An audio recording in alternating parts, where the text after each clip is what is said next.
Assalamualaikum warahmatullahi wabarakatuh.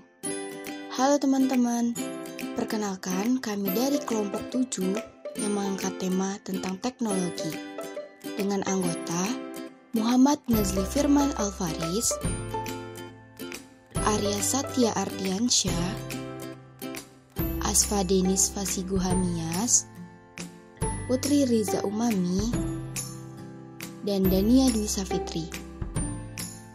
Apa itu komputer? Nah, komputer sendiri merupakan sebuah perangkat yang dirancang untuk mempermudah pekerjaan manusia. Saat ini, komputer telah menjadi kebutuhan esensial sehari-hari, di mana komputer itu dirancang untuk menjalankan aplikasi dan menyediakan berbagai solusi pekerjaan. Untuk fungsi dari komputer sendiri, itu hampir digunakan di segala bidang pekerjaan. Contohnya seperti pada bidang kedokteran, bidang pertahanan, bidang pendidikan, dan masih banyak lagi. Apa sih komponen-komponen yang ada pada komputer? Yang pertama itu RAM. RAM sendiri merupakan jenis memori yang berfungsi sebagai tempat penyimpanan data atau instruksi program sementara pada komputer. Yang kedua itu CPU. CPU sendiri itu bentuknya kotak atau casing yang di dalamnya terdapat beberapa perangkat keras pendukung seperti pada otak manusia. Di dalam CPU ada banyak perangkat keras yang menjadi satu kesatuan sehingga komponen CPU bisa bekerja dengan baik dan bersinergi, seperti motherboard, RAM, kabel, dan hard disk. Kemudian yang ketiga hard disk. Nah, hard disk ini sendiri merupakan perangkat keras yang digunakan untuk menyimpan data pada komputer.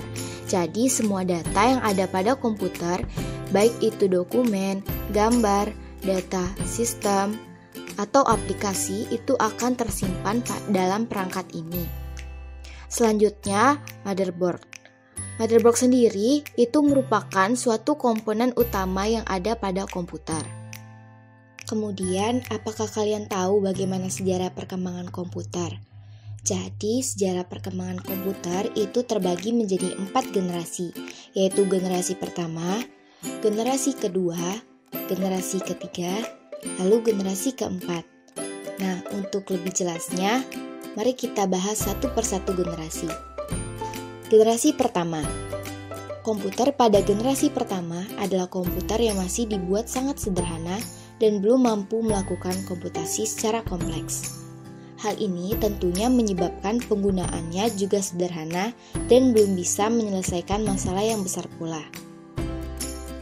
Lalu generasi kedua.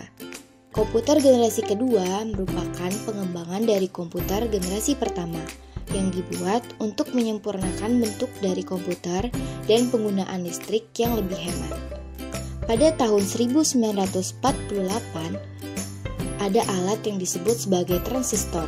Nah, alat ini mempengaruhi perkembangan komputer dengan amat pesat. Kemudian, generasi ketiga. Komputer generasi ketiga dibuat dari menggabungkan beberapa komponen dalam satu tempat dan disempurnakan tampilannya dari komputer tersebut. Salah satu karakteristik yang paling menonjol pada komputer generasi ini adalah penggunaan IC atau Integrated Circuit atau yang disebut sebagai chips. Nah, pada generasi keempat, chips Intel 4004 itu membawa kemajuan pada IC atau Integrated Circuit dengan meletakkan seluruh komponen sebuah komputer pada sebuah chips. Sebelumnya, IC dibuat hanya untuk tugas yang spesifik, namun tidak lama sekarang berubah menjadi sebuah mikroprosesor yang dapat diproduksi kemudian dapat diprogramkan.